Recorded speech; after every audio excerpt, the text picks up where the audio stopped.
Hello everyone, welcome back to the channel.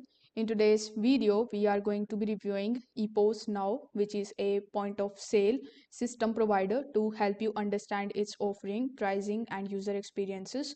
Epos Now offers the POS solutions tailored to various industries, including retail and hospitality. Their ecosystem aims to streamline operations, manage inventory, and enhance the customer experiences. Now let's dive into the pros and cons of Epos Now. So if I talk about the pros, so Epos Now provides a tailored POS system for various sectors. As I said earlier, their complete POS solution include hardware, software, and support, offering an all-in-one package for businesses. Epos Now offers clear pricing structure with system starting from $249 upfront and monthly subscriptions beginning at $79. Now, here are some of the cons that you need to consider as well.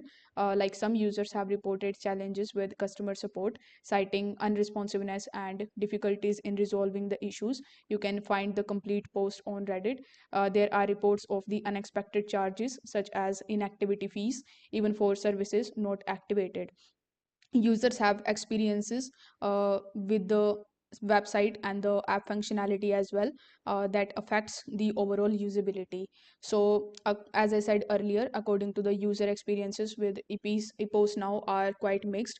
While many appreciate their tailored solutions and comprehensive packages, others have faced challenges with the customer services and unexpected fees.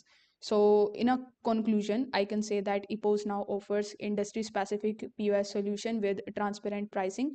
However, it is crucial to be aware of the potential customer service challenges and hidden fees.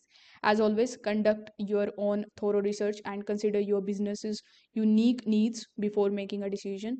Thank you so much for watching this video. If you find this video helpful, please give it a thumbs up and subscribe to the channel for more these types of videos. Thanks for watching.